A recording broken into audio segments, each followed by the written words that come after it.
الحمد لله نحمده ونستعينه ونستغفره ونؤمن به ونتوكل عليه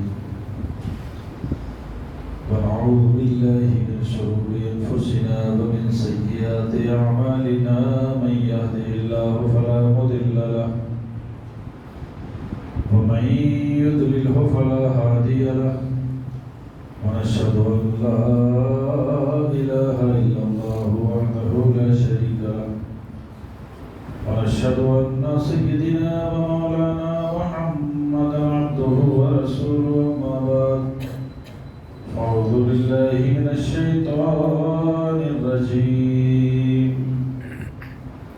بسم الله الرحمن الرحيم يا أيها الذين آمنوا كتب عليكم الصيام كما كتب على الذين من قبلكم لعلكم تتقون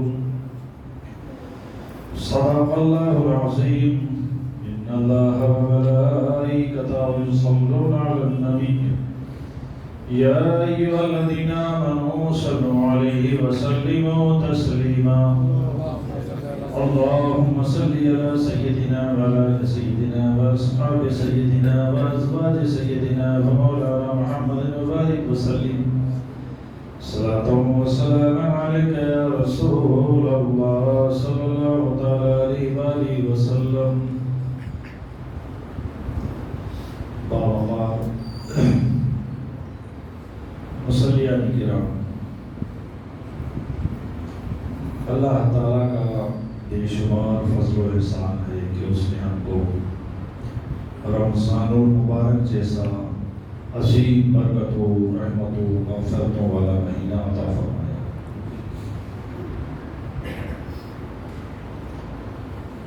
اس مہینے کی اگر قدر کر لی جائے تو یہ مہینہ انسان کو گناہوں سے پاک کر دیتا ہے، رزق میں وسعت ملتی ہے، اللہ رب العزت کی رضا ملتی ہے، سب کچھ اس مہینے میں اللہ کی جانب سے آپ کو عطا ہوتا ہے۔ آپ لوگ جانتے ہیں سب کچھ،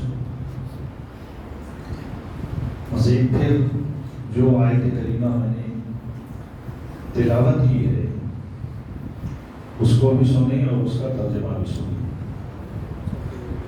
اللہ تعالیٰ نے ارشاد فرمایا یا ایھا الذین آمنوا، اے ایمان والو، کتب علیکم الصیام، تم پر روزے فرض کیے گئے، تم پر روزے فرض کیے گئے، کما کتب علی الذین من قبلکم، جیسا کہ تم سے پہلے کے لوگوں پر فرض کیے گئے، لعلکم تتقون، اس امید پر کہ تم پرہیزگار بن جاؤ۔ یہ آیت کریمہ روزوں کی فرضیت کے لیے نازل ہوئی۔ روزے قریب قریب ساری پچھلی امتوں میں بھی پائی جاتی تھی، اور اتنا بھی سمجھیں کہ روزے کا تصور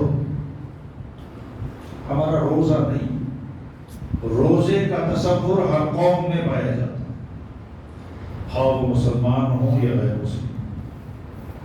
یہ الگ کی بات ہے کہ کسی کی یہاں چائے جائز ہے، دن میں شربت پی سکتے ہیں، پانی پی سکتے ہیں، صرف کھانا بند کر دیتے، لیکن ہمارے یہاں مکمل بریکنگ ہے، کچھ نہیں کر سکتے۔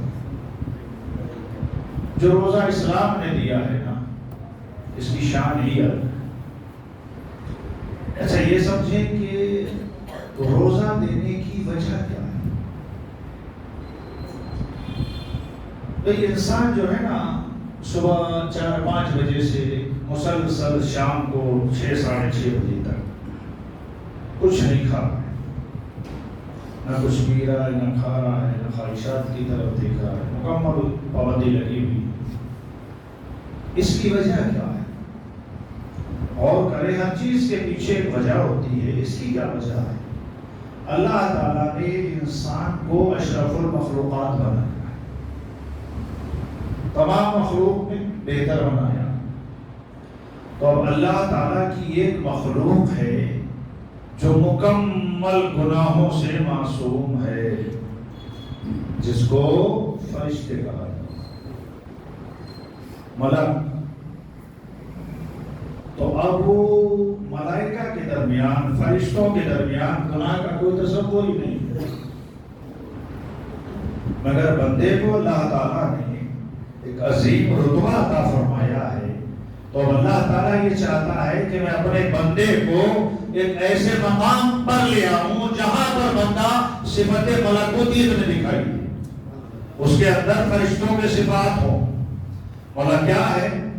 تو جواب ہے نادانو، تمہارے لیے اگر صفت ملکوتیت حاصل کرنا ہے تو پھر یہ یاد رکھیں کہ اپنی خواہشات سے رک جائیں، کھانے پینے سے رک جائیں، جب ان باتوں سے رک جائیں گے تو فرشتوں کی کچھ صفات تم میں نظر آئیں،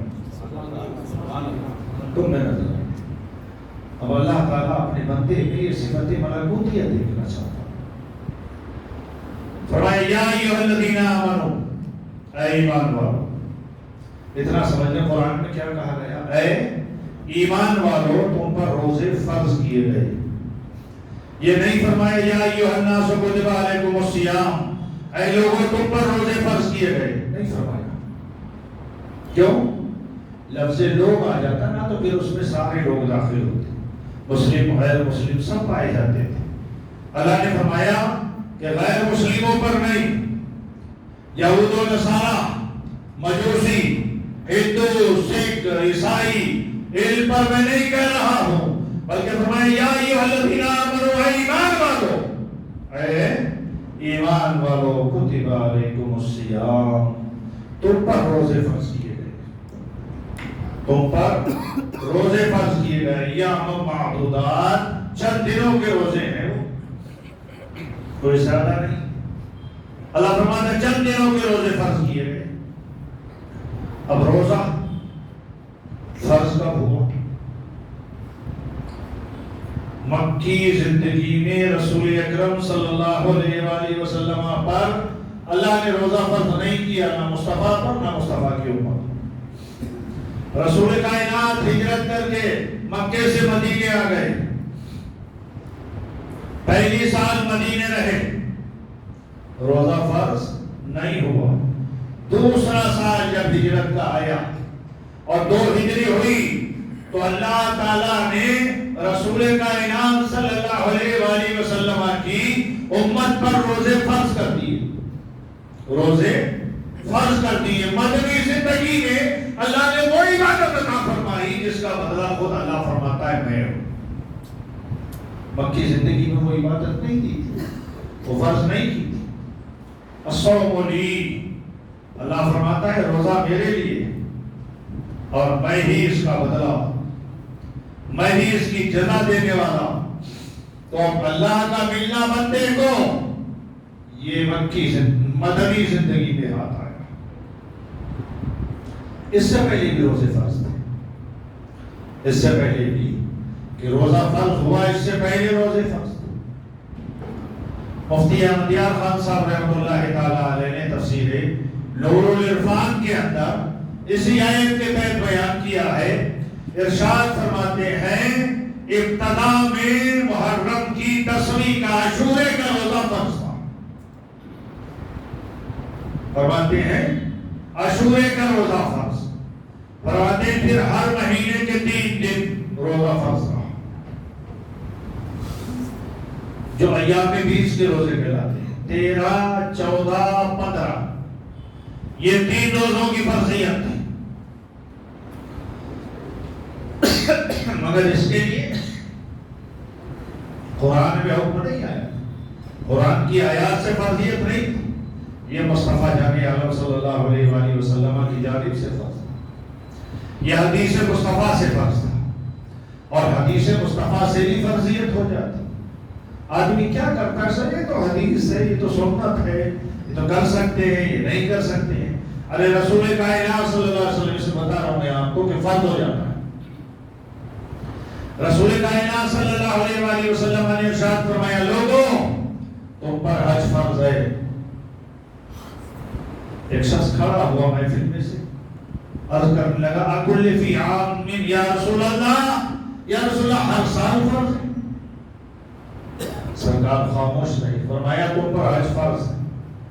وہ کہتا آپ فی کل عام یا رسول اللہ، یا رسول اللہ ہر سال فرض ہے؟ مصطفیٰ خاموش ہو، مجلس ختم ہو۔ سرکار نے ارشاد فرمایا کہاں ہے سائل؟ اے سائل، سائل کا سوال کرتا یا رسول اللہ بھائی۔ ارشاد فرمایا اس طرح کے سوال نہ کیا کرو، اگر میں کہہ دیتا ہاں ہر سال فرض ہے تو یاد رکھو تم پر ہر سال فرض ہو جاتا، زندگی میں ایک مرتبہ نہیں، ہر سال فرض ہو جاتا۔ پتہ چلا مصطفیٰ اگر چاہے کسی چیز کے لیے تو وہ فرض ہو جاتا، فرض ہو جاتا۔ اب ہم اور آپ مقدر والے روزے کا نام آتے ہی کانپنا تھرتھرانا یہ ختم کر دیا جائے۔ روزہ تمام بیماریوں کی دوا ہے، روزہ صحت کی ضمانت ہے، روزہ مصطفیٰ کا طریقہ ہے، روزہ اللہ کی رضا ہے۔ میرے آقا صلی اللہ علیہ وآلہ وسلم نے فرمایا تم کو کیا پتا کہ روزہ کیا ہے؟ حدیث میں آتا ہے عن ابی مسعود الغازی رضی اللہ تعالی عنہ ان رسول اللہ صلی اللہ علیہ وآلہ وسلم فقال سمعت ذات يوم احل رمضان فقال ما رمضان قال لو يعلم العباد۔ حضرت ابو مسعود غفاری فرماتے ہیں رضی اللہ تعالیٰ کہ میں نے رسول کائنات سے سنا، آقا ارشاد فرما رہے ہیں کیا رمضان آ چکا۔ مصطفیٰ فرماتے ہیں کہ اگر لوگ جان لیں لو یعلم العباد ما رمضان، لوگ اگر جان لیں کہ رمضان کیا ہے، رمضان کیا ہے، مصطفیٰ فرماتے ہیں لوگ اگر جان لیں کہ رمضان کیا ہے، لَتَمَنَّتْ أُمَّتِي أَن يَكُونَ السَّنَةَ كُلَّهَا۔ مصطفیٰ فرماتے ہیں تو میری امت کی حالت یہ ہوگی کہ وہ یہی آرزو کرے گی سارا سال رمضان ہی ہوتا، دوسرا مہینہ کچھ نہ ہوتا، سارا سال رمضان ہی ہوتا۔ لو یعلم العباد، اگر جان لے بندے تو مطلب کیا ہے؟ یعنی صحت اس میں ہے، برکت اس میں ہے، رزق میں وسعت اس میں ہے، اللہ کی رضا اس میں ہے، لوگوں سے محبت اس میں ہے، صبر اس میں ہے۔ ارے سب کچھ تو روزے کے اندر پایا جاتا ہے، سب کچھ روزے کے اندر پایا جاتا ہے۔ یہ ایک الگ کی بات ہے، اور ہمارا حال یہ بن چکا ہے کہ ہم روزے کو رکھ تو لیتے ہیں، روزہ رکھ تو لیتے ہیں لیکن حفاظت نہیں کر پاتے، حفاظت نہیں کر پاتے روزے کی۔ اگر آنکھ نے غلط دیکھا ہے روزہ نہ رہا ہے، اگر زبان سے سب کو شتم گالیاں بکی ہیں تو پھر تمہارا روزہ حسن سے خالی ہو گیا، روزہ نہ رہا۔ اگر تم نے کسی کی غیبت کی ہے تو جس طرح سے کپڑے کو قینچی سے کاٹ دیا جاتا ہے، تم نے روزے کو غیبت کی قینچی سے کاٹ دیا۔ اگر تم نے روزہ رکھنے کے بعد سارا دن جھوٹ کے فوارے جاری رکھے، جھوٹ بولتے رہے، تو پھر روزہ نہ ختم ہو گیا اس نے روزہ۔ پھر روزہ کیا؟ ارے تمہاری آنکھ کا روزہ ہے، تمہاری زبان کا روزہ ہے، تمہاری ناک کا روزہ ہے، تمہاری منہ کا روزہ ہے، ہاتھ پیروں کا روزہ ہے یار۔ ارے سب اگر روزے میں شامل ہیں تو روزہ ہے، اور جب روزہ ہوتا ہے تو پھر میرے آقا صلی اللہ علیہ وآلہ وسلم اپنے امت کو عظیم تر پیغام دیتے ہیں۔ حدیث پاک میں آپ حضرات کی گوش گزار کرتا ہوں چونکہ ابتدائی رمضان ہے۔ حدیث میں آتا ہے عن جابر بن عبد اللہ رضی اللہ تعالی عنہ ان رسول اللہ صلی اللہ تعالی علیہ وسلم قال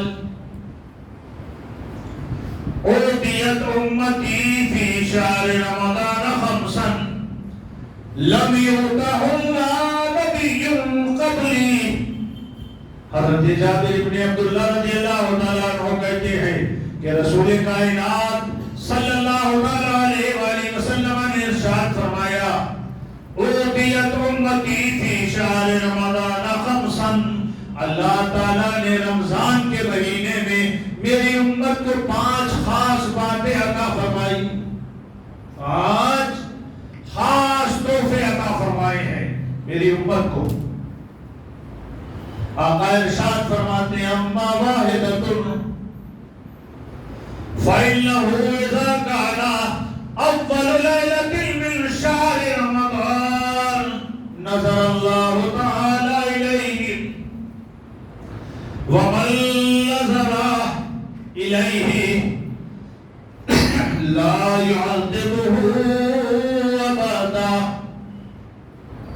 مقدر پر ناز کریں یا مسلمان، بڑا اللہ کا کرم، بڑا اللہ کا کرم، مقدر پر ناز کریں.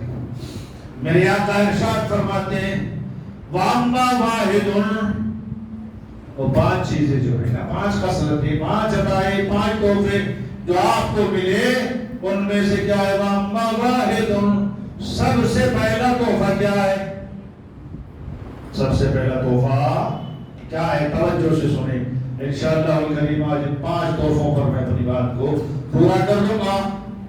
فرمایا فَإِنَّهُ إِذَا كَانَ أَوَّلُ لَيْلَةٍ مِّن شَهْرِ رَمَضَانَ، جب رمضان کی پہلی رات آتی ہے، چاند دیکھا، پہلی رات آ گئی، پہلی رات آ گئی، نظر اللہ تعالی الیہم، اللہ تعالیٰ اپنے مومن بندوں پر نظر رحمت فرماتا ہے، ان کو دیکھتا ہے پیار بھری نظر سے.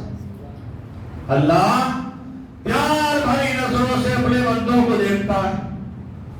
سوچے صحیح، ابھی رمضان آیا تھا، پہلی رات آئی، میرے مولا کو اپنے بندوں سے کتنا پیار ہے. مومنین پر، روزہ رکھنے والوں پر، جن پر روزہ فرض ہے ان پر اللہ تعالیٰ اپنی محبتوں کی، اپنی شفقتوں کی، رحمتوں کی نظر ڈالتا ہے، پیار سے دیکھ رہا ہے اپنے بندوں کو. ایک بات اور رس کر دوں، دنیا میں جتنا پیار ہے نا، جتنی محبتیں ماں باپ سے، بھائیوں سے، بیوی سے، دیگر معشوقوں سے، محبوبوں سے، جن سے مطلب ہے ان سے، ساری محبتوں کو اکٹھا کر لو اور ساری محبتوں کو جمع کر کے اور پھر اللہ کی محبت پر دیکھو تو اللہ کی قسم، اللہ کی محبت کے سامنے یہ ایک ذرہ برابر بھی نہیں، ذرہ برابر نہیں. نظر اللہ الیہم، رمضان کی پہلی رات آئی، اللہ تعالیٰ محبت کی نظروں سے بندوں کو دیکھ رہا ہے. میرے آقا فرماتے ہیں فَمَن نَظَرَ اللَّهُ إِلَيْهِ، جس کی طرف بھی اللہ تعالیٰ محبت کی نظر سے دیکھ لیتا ہے، لَمْ يُعَذِّبْهُ أَبَدًا، تو اللہ تعالیٰ اس پر کبھی عذاب نہیں فرماتا. ایک بار محبت سے رب نے دیکھ لیا، لَمْ يُعَذِّبْهُ أَبَدًا، تو ساری زندگی اس کی گزر جائے، قبر آ جائے، حشر آ جائے، سب کچھ گزر جائے، لیکن اللہ تعالیٰ اس پر کبھی عذاب نہیں کرتا ہے، نہیں کرتا. یہ رمضان کی پہلی رات کی عطا ہے، رمضان کی پہلی رات کی عطا ہے کہ رمضان آیا، اللہ نے محبت سے دیکھا، عذاب ختم کر دیا، عذاب ختم کر دیا. اب دوسری صفت، دوسری عطا، دوسرا تحفہ دیکھیں، وَأَمَّا الثَّانِيَةُ، اور دوسرا جو اللہ تعالیٰ نے اپنے بندوں کو عطا فرمایا ہے وہ کیا ہے؟ توجہ کے ساتھ میں دیکھیں، توجہ کے ساتھ میں سنیں کہ دوسرا جو اللہ نے بندوں کو تحفہ دیا ہے وہ کیا؟ وَأَمَّا الثَّانِيَةُ، دوسرا تحفہ فَإِنَّ خُلُوفَ أَفْوَاهِهِمْ وہ ان کے منہ کی جو بو ہے نا، روزے دار کے منہ کی بو، فَإِنَّا خُلُوفَ أَفْوَاهِهِمْ، منہ کی جو بو ہے حِینَ يُمْسُونَ، شام کے وقت تک۔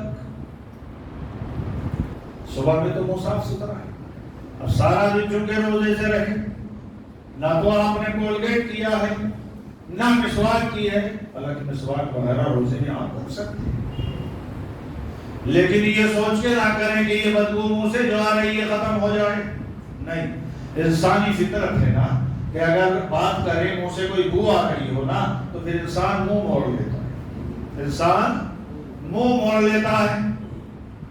لیکن دیکھیں رب کو، رب فرماتا ہے شام کا وقت ہونے جا رہا ہے، روزدار کے منہ سے بو آ رہی ہے، اطیب عند اللہ من ریح المسک، رسول کائنات فرماتے ہیں وہ بو جو منہ سے آ رہی تھی روزے دار کے، اللہ کے نزدیک مشک سے بھی زیادہ بہتر ہے، اللہ کے نزدیک مشک سے بھی زیادہ بہتر ہے۔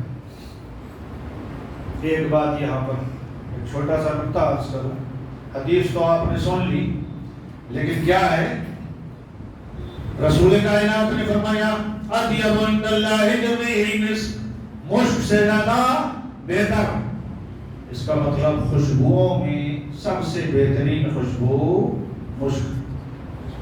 مشک۔ اچھا ایک بات اور بتا دوں، سب سے اچھی خوشبو کائنات میں جتنی خوشبوئیں بنی اور جتنی قیامت تک بنیں گی، سب میں سب سے اچھی خوشبو اگر کوئی ہے تو وہ ہے مصطفیٰ کے پسینے کی خوشبو، وہ ہے مصطفیٰ کے جسم کی خوشبو، وہ ہے مصطفیٰ جان عالم صلی اللہ علیہ وسلم کے جسد اطہر کی خوشبو۔ اس سے بہتر خوشبو کائنات میں نہ کوئی تھی نہ کوئی ہے نہ قیامت تک ہوگی۔ فرمایا اطیب عند اللہ من ریح المسک، قیامت کے دن تک کوئی خوشبو ایسی بہتر نہیں جو مصطفیٰ کی خوشبو ہے، لیکن اللہ کے نزدیک روزے دار کے منہ سے آنے والی بو مشک سے بھی زیادہ بہتر ہے۔ یہ دوسری وَأَمَّا الثَّالِثَةُ، میرے آقا ارشاد فرماتے ہیں تیسرا تحفہ جو اللہ نے رمضان میں امت محمدیہ صلی اللہ علیہ وآلہ وسلم کو عطا فرمایا، فرماتے وَأَمَّا الثَّالِثَةُ فَإِنَّ الْمَلَائِكَةَ تَسْتَغْفِرُ لَهُمْ فِي كُلِّ يَوْمٍ وَلَيْلَةٍ۔ آقا ارشاد فرماتے ہیں تیسرا تحفہ یہ ہے کہ فرشتے روزداروں کے لیے ہر دن اور ہر رات مغفرت کی دعا کرتے ہیں، اس بندے کے حق میں بہتری کی دعا کرتے ہیں۔ تم نے فرشتوں کو کچھ دے رکھا ہے کہ صاحب ہمارے لیے دعا کرتے ہیں؟ فرشتوں سے تمہارا کوئی اتنا قریبی رابطہ ہے کہ وہ تمہارے لیے تمہارے غم میں ڈوب کر دعا کر رہے ہیں؟ نہیں۔ پھر کیوں؟ اس لیے کہ روزہ اللہ کو پسند ہے، روزدار کی حالت اللہ کو پسند ہے، اور فرشتوں کی طرح یہ صفات پیدا کرنا چاہتے ہیں، تو فرشتے بھی کہتے ہیں مولا کریم اس بندے پر فضل فرما دے، جو گناہ کیے ہیں معاف کر دے، جو گناہ کیے ہیں معاف کر دے۔ مولا رزق میں اگر تنگی ہے تو رزق عطا فرما دے، مولا بیمار ہے تو صحت عطا فرما دے، مولا کمزور ہے تو طاقت دے دے، رب اگر یہ بے روزگار ہے تو روزگار عطا فرما دے، اور اگر یہ بے عقل ہے تو عقل عطا فرما دے، اور اگر اس کا سینہ تیرے محبوبین کی محبت سے خالی ہے تو مصطفیٰ جان عالم کی محبت عطا فرما، اہل بیت کی محبت دے دے، صحابہ اکرام اولیاء کی محبت دے دے۔ اور اتنا بھی یاد رکھیں فرشتے جس کے لیے دعا کرتے ہیں نا، اللہ تعالیٰ کبھی فرشتوں کی دعا کو ٹالتا نہیں ہے۔ اس لائق بن جاؤ کہ فرشتے تمہارے لیے ہاتھ اٹھائیں، تمہارے لیے دعا کریں، تمہارے لیے دعا کریں کہ اللہ اس نے روزہ رکھا ہے، جو چاہتا ہے وہ عطا فرما۔ یہ تیسرا تحفہ تمہارا رمضان مبارک کا تھا۔ اتنا یاد رکھیں، حضرت آدم علیہ السلام سے لے کر عیسیٰ علیہ السلام تک جتنے بھی انبیاء کرام آئے، کسی نبی کو یہ تحفے، کسی نبی کی امت کو یہ تحفے نہیں دیے گئے۔ میرے آقا فرماتے ہیں لم یعطہن نبی قبلی، مجھ سے پہلے کسی نبی کو یہ تحفے نہیں دیے گئے۔ اور ایک بات سمجھیں، فرمایا عودیت امتی، میری امت کو عطا کیے گئے۔ یہ نہیں فرمایا کہ مجھے عطا کیے گئے، مجھے دیے گئے ہیں، یہ نہیں فرمایا، بلکہ کیا فرمایا؟ عودیت امتی، میری امت کو دیے گئے ہیں یہ 5 تحفے، 5 تحفے دیے۔ یہ تو امت کو دیے، کسی نبی کو بھی پہلے نہیں دیے گئے، جو امت کو عطا کیے گئے۔ اور تیسرا تحفہ، فرشتوں کا رات و دن تمہارے لیے دعائیں کرنا۔ وَعَمَّ الرَّابِعَةُ، آ جاؤ، اور چوتھا تحفہ کیا ہے؟ چوتھی عطا کیا ہے؟ چوتھا کرم کیا ہے رب کا؟ چوتھا فضل کیا ہے؟ ان اللہ یأمر جنتہ، اللہ تعالی رمضان کے آنے پر جنت کو حکم دیتا ہے۔ ایک ہوتا ہے کہنا ان اللہ یقول جنتہ، کہ اللہ اپنی جنت سے کہتا ہے، نہیں فرمایا مصطفیٰ، فرمایا ان اللہ یأمر جنتہ، اللہ تعالیٰ اپنی جنت کو حکم، کہنا ایک ہے، حکم دینا ہے۔ کیا حکم دیتا ہے؟ یقول لہا، جنت سے کہتا ہے استعدی وتزینی لعبادی، کہتا ہے جنت استعدی، تیار ہو جاؤ، تزینی، مزین ہو جا، اے میری جنت تیار ہو جا، مزین ہو جا، سنگار کر لے، اپنے آپ کو سنوار لے، اپنے آپ کو بہتر بنا لے۔ جنت تو جنت ہے یار، وہ تو ویسے ہی بہتر ہے، جنت تو ویسے ہی بہتر ہے، لیکن نہیں، آپ کی مسجد بہتر ہے ماشاءاللہ، لیکن کیا ہمارے صدر صاحب اور کمیٹی کے لوگوں کے ذہن میں آیا کہ چلو بھائی اس کو پینٹ کریں، اس کو سجائیں گے؟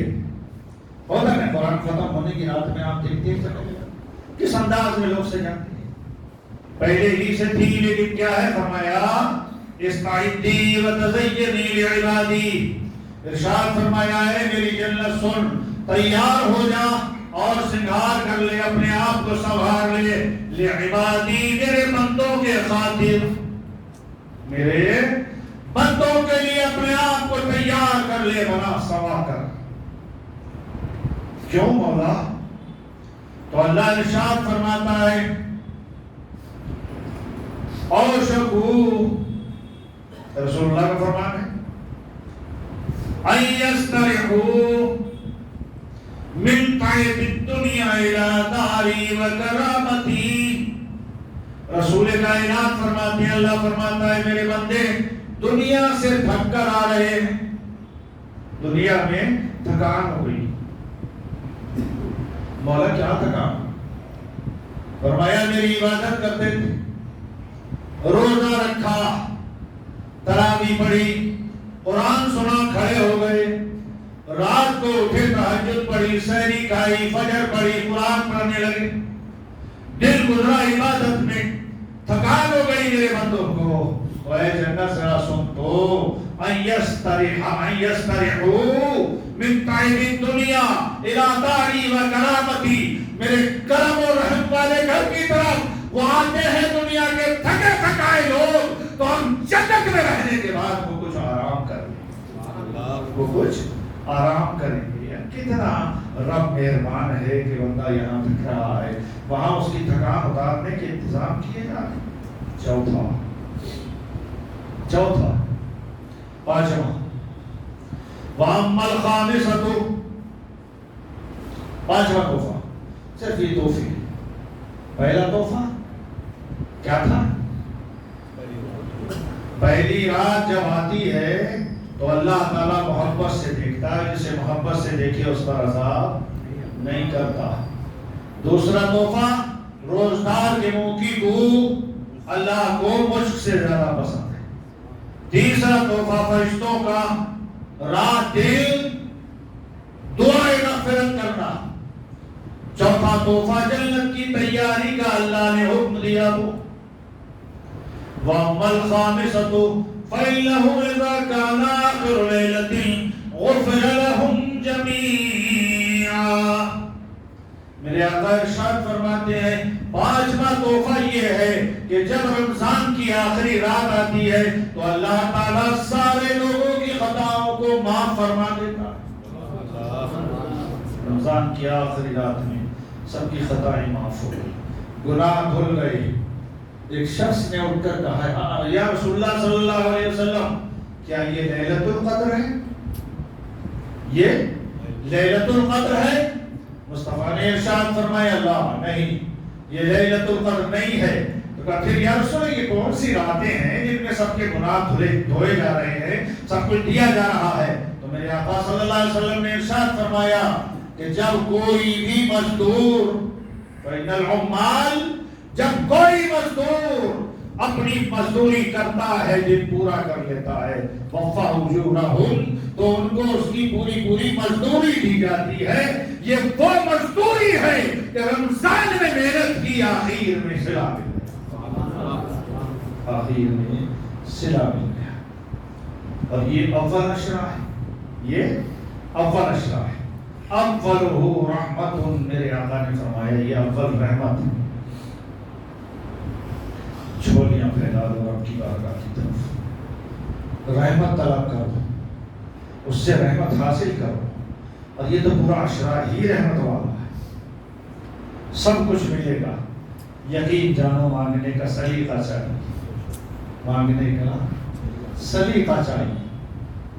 اس کی رحمت سے کبھی اپنے آپ کو نا امید نہ کرو, مایوس نہ ہو. اللہ نے فرمایا لا تقنطوا من رحمت اللہ, اللہ کی رحمت سے نا امید مت ہو. بسم اللہ الرحمن الرحیم کی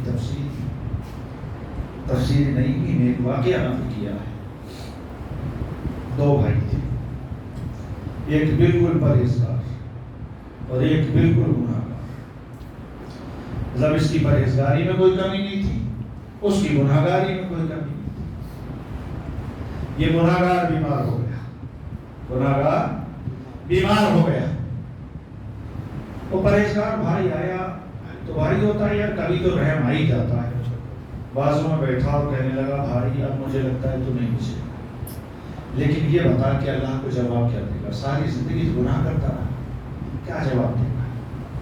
اس نے کہا بھائی میرا بھی ایک سوال ہے, یہ بتا دے کہ اگر جنت اور جہنم میرے ماں کے اختیار میں ہو, یعنی جسے چاہے وہ جنت دے دے, جسے چاہے وہ جہنم دے دے, تو یہ بتا میری ماں مجھے کہاں ڈالے گی؟ گناہگار تو ہوں, لیکن میری ماں کی محبت کہیں گوارا کرے گی کہ وہ جہنم میں ڈال دے؟ پرہیزگار کہتا ہے ایسا تو کبھی نہیں ہو سکتا, ماں تو جنت میں ڈالی.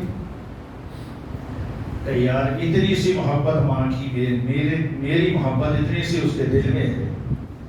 ارے یہ تو ماں ہے, اللہ تعالیٰ تو اس ماں سے اربوں کھربوں زیادہ محبت کرتا ہے, تو کیا مجھے جہنم میں ڈال دے گا؟ اتنی محبت والا رب مجھے جہنم میں ڈال دے گا؟ انتقال ہو گیا, دفن کر دیا.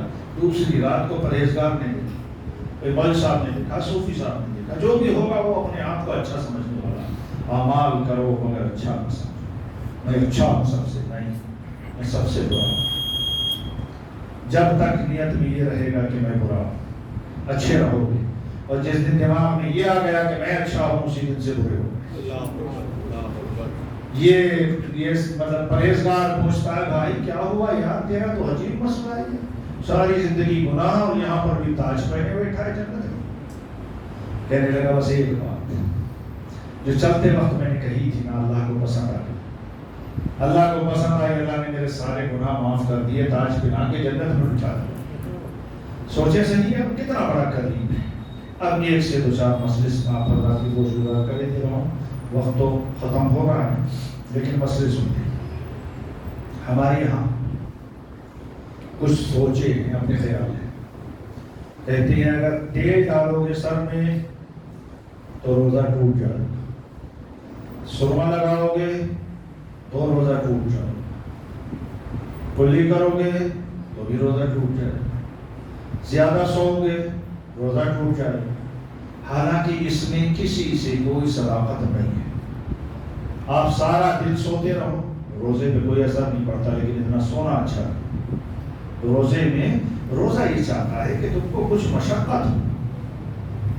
آپ سرما لگا لیں، تیل لگا لیں، اور خوشبو تو اتنی لگائیں یار کہ آپ کے جسم سے معلوم ہو کہ ہاں واقعی روزے دار. اچھے سے خوشبو لگائیں، اس سے روزہ نہیں ٹوٹتا. ہاں البتہ کچھ ایسی عادتیں ہیں جیسے گالی دینا، غیبت کرنا، جھوٹ بولنا، بیماری کرنا، اور بری نظر سے کسی کو دیکھنا، یہ روزے کو ہاڑ کر دیتے ہیں. یہاں کی زبان میں بول رہا ہوں میں، یہ روزے کو بالکل نہ ہونے کی برابر لے جا کر یہ کچھ نہ کریں. روزے میں یہ باتیں نہ کریں، بچتے رہیں. اور دوسرا، چونکہ وقت بالکل ابھی ابتدائی ہے رمضان کا، ہمارے یہاں سحری میں نوجوان کیا کرتے ہیں، گھر میں سے کھانے کے بعد جو بیچارے عادت جن کی ہے کہ صاحب اسموک وغیرہ کرتے ہیں، باہر آتے ہیں، اذان ہونے تک چائے پیتے رہتے ہیں، سگریٹ نوشی کرتے رہتے ہیں، روزہ نہیں ہوتا. آپ کیا ہے، سحری کا جو آخری ٹائم ہے وہاں تک سحری ختم کر لیں تو آپ کا روزہ ہوگا. آپ اذان کے انتظار میں لگے رہیں، اذان ہو ہی نہ تو کیا کریں، کیا آپ کا روزہ ہو جائے؟ نہیں. اذان سے روزے کا کوئی تعلق نہیں ہے، سحری کا کوئی تعلق نہیں ہے. سحری کا تعلق ہے ٹائم سے. تو جو ٹائم آپ کو نقشے میں دکھائے گئے ہیں اس سے 1-2 منٹ پہلے ختم کریں. اور اگر ٹائم ختم ہونے کے 1-2 منٹ بعد بھی آپ نے کیا تو سمجھ لو جیسے دوپہر میں کھایا ویسے اس وقت کھایا، روزہ نہیں. اور پھر اتنا یاد رکھیں، شام کا جب وقت آتا ہے نا، اصل روزہ بھاری ہوتا ہے، تو بس ہم غصے سے لال ہو جاتے ہیں، جو سامنے آیا ایسا نہ کریں، ایسا نہ کریں.